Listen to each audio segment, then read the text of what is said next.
Hello again, my darling. Are you ready for the second half of your scary story? I hope so. Come curl up next to the fire, and we'll begin. She fell away into soft sleep as soon as her pretty head had touched the pillow, and I watched her till morning light when she wakened up bright and clear. Or so I thought at first, and my dears, so I think now. She said that she had fancied that she should like to go to Dorothy, for both the old ladies were asleep and it was very dull in the drawing room, and that as she was going through the west lobby she saw the snow through the high window falling, soft and steady, and she wanted to see it lying pretty and white on the ground. So she made her way into the great hall, and then going to the window, she saw it bright and soft upon the drive. But while she stood there, she saw a little girl, not so old she was, but so pretty, said my darling. And this little girl beckoned me to come out, and oh, she was so pretty and sweet, so I could not choose but go. And then this other little girl had taken her by the hand, and side by side, the two had gone round the east corner. Now you're a naughty little girl and telling stories, said I. What would your good mamma, that is in heaven, and never told a story in her life, say to her little Rosamond if she heard her? And I dare say she does, telling stories. Indeed, Esther, sobbed out my child, I'm telling you true, indeed I am. Don't tell me, said I, very stern. I tracked you by your footmarks through the snow. There were only yours to be seen, and if you had a little girl to go hand in hand with you up the hill, don't you think the footprints would have gone along with you? I can't help it, dear, dear Hester, said she, crying. If they did not, I never looked at her feet, but she held my hand fast and tight in her little one, and it was very, very cold. She took me up the fell path, up to the holly trees, and there I saw a lady weeping and crying. But when she saw me, she hushed her weeping, and smiled very proud and grand, and took me on her knee, and began to lull me to sleep. And that's all, Hester, but it is true. And my dear mamma knows it is, said she, crying. So I thought the child was in a fever, and pretended to believe her. She went over her story over and over again, and always the same. At last Dorothy knocked on the door with Miss Rosamond's breakfast. She told me the old ladies were down in the eating parlor, and that they wanted to speak to me. They had both been into the night nursery the evening before, but it was after Miss Rosamond was asleep, so they had only looked at her, not asked me any questions. I shall catch it, thought I to myself, as I went along the north gallery. And yet, I thought, taking courage, it was in their charge I left her, and it's they to blame for letting her steal away, unknown and unwatched. So I went in boldly and told my story. I told it all to Miss Furnivall, shouting it close to her ear, but when I came to the mention of the other little girl out in the snow, coaxing and tempting her out, and willing her up to the grand and beautiful lady by the holly tree, she threw her arms up, her old and withered arms, and cried aloud, "Oh, heaven forgive, have mercy!" Mrs. Stark took hold of her, roughly enough, I thought, but she was past Miss Stark's management, and spoke to me in a kind of wild warning and authority. "Hester, keep her from that child. It will lure her to her death. That evil child! Tell her it is a wicked, naughty child." Then Mrs. Stark hurried me out of the room, where indeed I was glad enough to go. But Miss Furnivall kept shrieking out, "Oh, have mercy! Wilt thou never forgive? It is many a long year ago." I was very uneasy in my mind after that. I durst never leave Miss Rosamond night or day, for fear lest she might slip off again after some fancy or other, and all the more because I thought I could make out that Miss Furnivall was crazy from their odd ways about her, and I was afraid lest something of the same kind, which might be in the family, hung over my darling. And the great frost never ceased all this time, and whenever it was a more stormy night than usual, between the gusts and through the wind, we heard the old lord playing on the great organ. But old lord or not, whenever Miss Rosamond went, there I followed, for my love of her, pretty, helpless orphan, was stronger than my fear for the grand and terrible sound. Besides, it rested with me to keep her cheerful and merry, as beseemed her age.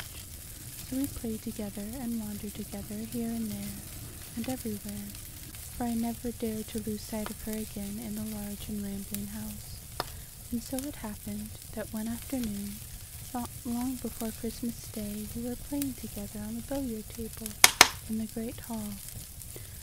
Not that we knew the right way of playing, but she liked to roll the smooth ivory balls with her pretty hands, and I liked to do whatever she did. And by, without our noticing, it grew dusk indoors, but was still light in the open air. And I was thinking of taking her back to the nursery when all of a sudden she cried, "Look, Hester, look, there is my poor little girl out in the snow." I turned towards the long, narrow windows, and there, sure enough, I saw a little girl, less than my Miss Rosamond, dressed all unfit to be out of doors on such a bitter night, crying and beating against the window panes, as if she wanted to be let in. She seemed to sob and wail till Miss Rosamond could bear it no longer, and was flying to the door to open it, when all of a sudden, and close upon us, the great organ pealed out so loud and thundering, it fairly made me tremble, and all the more when I remembered me that, even in the stillness of that dead cold winter, I had heard no sound of little battering hands upon the window glass, although the phantom child had seemed to put forth all its force, and although I had seen it wail and cry, no faintest touch of sound had fallen upon my ears. Whether I remembered all this at that moment I do not know. The great organ sound had so stunned me into terror. But this I know. I caught up Miss Rosamond before she got the hall door opened, and clutched her and carried her away, kicking and screaming, into the large bright kitchen, where Dorothy and Agnes were busy with their mince pies. "What is the matter with my sweet one?" cried Dorothy, as I bore in Miss Rosamond, who was sobbing as if her heart would break. "She won't let me open the door for my little girl to come in, and she'll die if she's out on the fields all night. Cruel, naughty Hester," she said, slapping me, but she might have struck harder, for I had seen a look of ghastly terror on Dorothy's face, which made my very blood run cold. "Shut the back kitchen door fast, and bolt it well," she said to Agnes. She said no more, but gave me raisins and almonds to quiet Miss Rosamond. But she sobbed about the little girl in the snow, and would not touch any of the good things. I was grateful when she cried herself to sleep in bed. Then I stole down to the kitchen, and told Dorothy I had made up my mind. I would carry my darling back to my father's house in Applewaite, where, if we lived humbly, we lived at peace. I said I had been frightened enough with the old lord's organ playing, but now that I had seen for myself this little moaning child, all decked out as no child in the neighborhood could be, beating and battering to get in, yet always without any sound or noise, with a dark wound on its right shoulder, and that Miss Rosamond had known it again for the phantom that had nearly lured her to her death, which Dorothy knew was true, I would stand it no longer. The color left Miss Grace's cheek. I saw Dorothy change color once or twice. When I had done, she told me she did not think I could take Miss Rosamond with me, for that she was my lord's ward, and I had no right over her. And she asked me would I leave the child that I was so fond of just for sounds and sights that could do me no harm, and that they all had to get used to in their turns.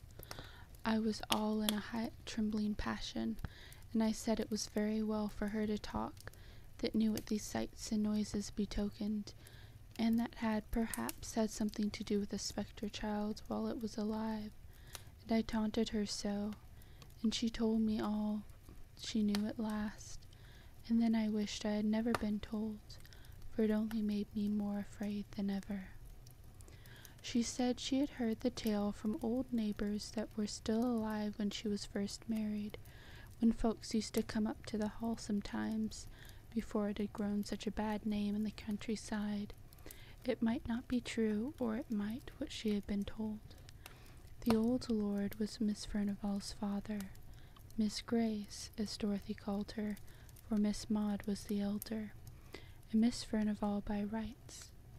The old lord was eaten up with pride. Such a proud man was never seen or heard of, and his daughters were like him. No one was good enough to wed them, although they had choice enough, for they were the great beauties of their day, as I had seen by their portraits, where they had hung in the state drawing-room. But as the old saying is, pride will have a fall, and these two haughty beauties fell in love with the same man, and he no better than a foreign musician, whom their father had down from London to play music with him at the manor house. For above all things, next to his pride, the old lord loved music. He could play on nearly every instrument that ever was heard of, and it was a strange thing it did not soften him, but he was a fierce, dour old man, and had broken his poor wife's heart with his cruelty, they said. He was mad after music, and would pay any money for it, so he got this foreigner to come, who made such beautiful music that they said the very birds on the trees stopped their singing to listen. And by degrees this foreign gentleman got such a hold over the old lord that nothing would serve him but that he must come every year, and it was he that had the great organ brought from Holland, and built up in the hall where it stood below. He taught the old lord to play on it, but many and many a time, when Lord Furnivall was thinking of nothing but his fine organ and his finer music, the dark foreigner was walking abroad in the woods with one of the young ladies, now Miss Maud, and then Miss Grace. Miss Maud won the day and carried off the prize, such as it was. He and she were married, all unknown to anyone. Before he made his next yearly visit, she had been confined of a little girl at a farmhouse on the moors, while her father and Miss Grace thought she was away at Doncaster races. But though she was a wife and a mother, she was not a bit softened, but as haughty and as passionate as ever, perhaps more so, for she was jealous of Miss Grace, to whom her foreign husband paid a deal of court, by way of blinding her, as he told his wife. But Miss Grace triumphed over Miss Maud, and Miss Maud grew fiercer and fiercer, both with her husband and with her sister, and the former, who could easily shake off what was disagreeable, and hide himself in foreign countries, went away a month before his usual time that summer, and half threatened that he would never come back again. Meanwhile, the little girl was left at the farmhouse, and her mother used to have her horse saddled and gallop wildly over the hills to see her once every week, and at the very least, for where she loved, and where she hated. The old lord went on playing on his organ, and the servants thought the sweet music he made had soothed down his awful temper, of which Dorothy said some terrible tales could be told. He grew infirm too, and had to walk with a crutch, and his son, that was the present Lord Furnivall's father, was with the army in America, and the other son at sea, so Miss Maud had it pretty much her own way, and when she and Miss Grace grew colder and bitterer to each other every day, till at last they hardly ever spoke, except when the old lord was by. The foreign musician came again the next summer, but it was for the last time, for they led him such a life with their jealousy and their passions, that he grew weary and went away and was never heard of again.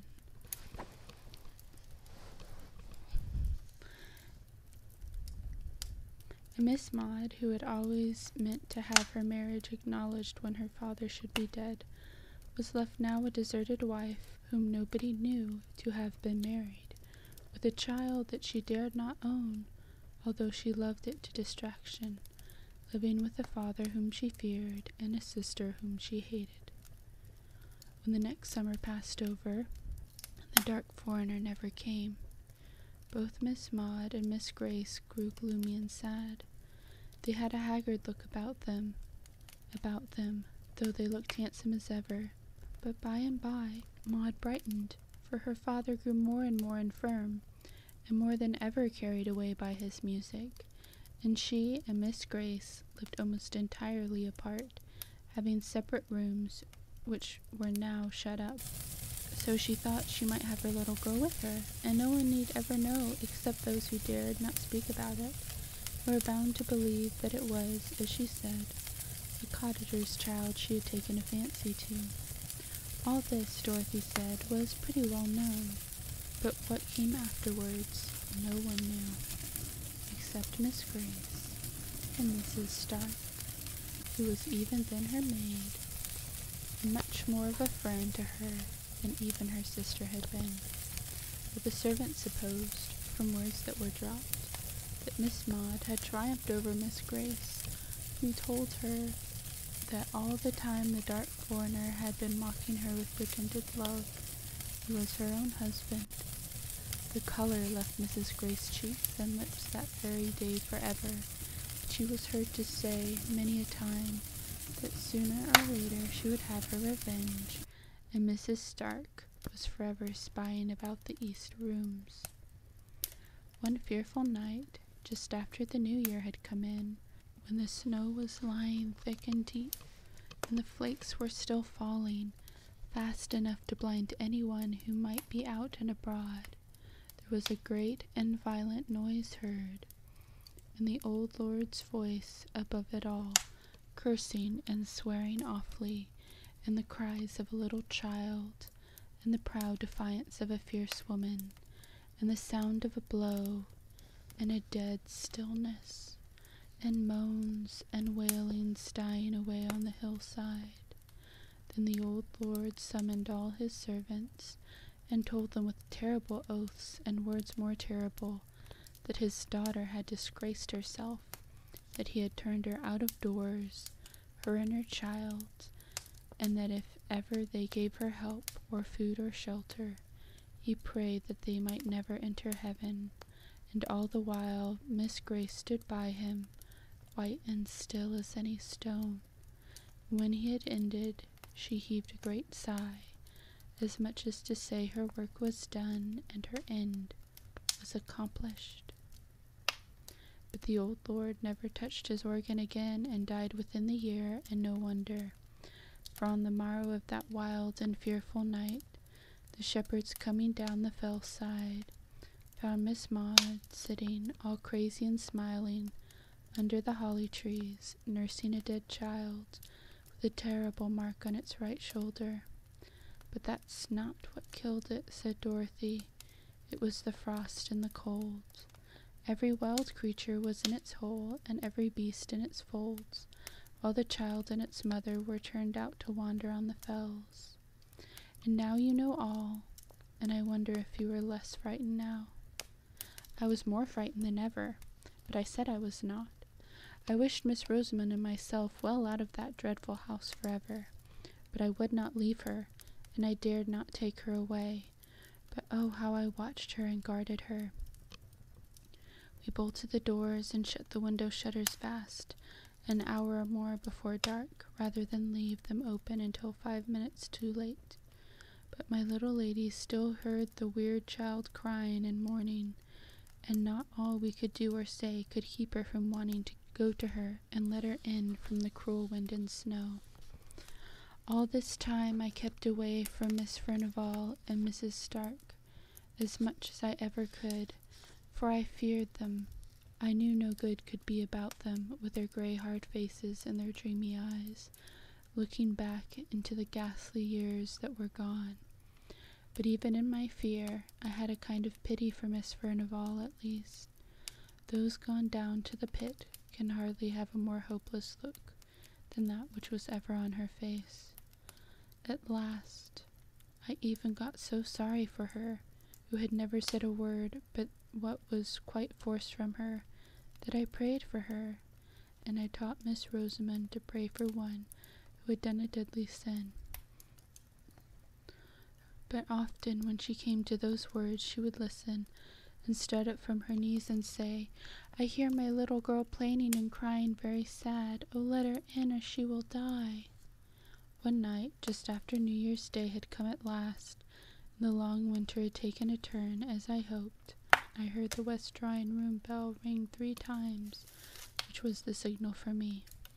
I would not leave Miss Rosamond alone, for all she was asleep. The old lord had been playing wilder than ever, and I feared lest my darling should waken to hear the spectre child. See her. I knew she could not. I had fastened the windows too well for that, so I took her out of her bed and wrapped her up in such outer clothes as were most handy, and carried her down to the drawing-room, where the old ladies sat at their tapestry work as usual. They looked up when I came in, and Mrs. Stark asked, quite astonished, why did I bring Miss Rosamond there out of her warm bed? I had begun to whisper, because I was afraid of her being tempted out while I was away by the wild child in the snow, when she stopped me short with a glance at Miss Furnivall, and said Miss Furnivall wanted me to undo some work she had done wrong, and which neither of them could see to unpick. So I laid my pretty dear on the sofa, and sat down on a stool by them, and hardened my heart against them, as I heard the wind rising and howling.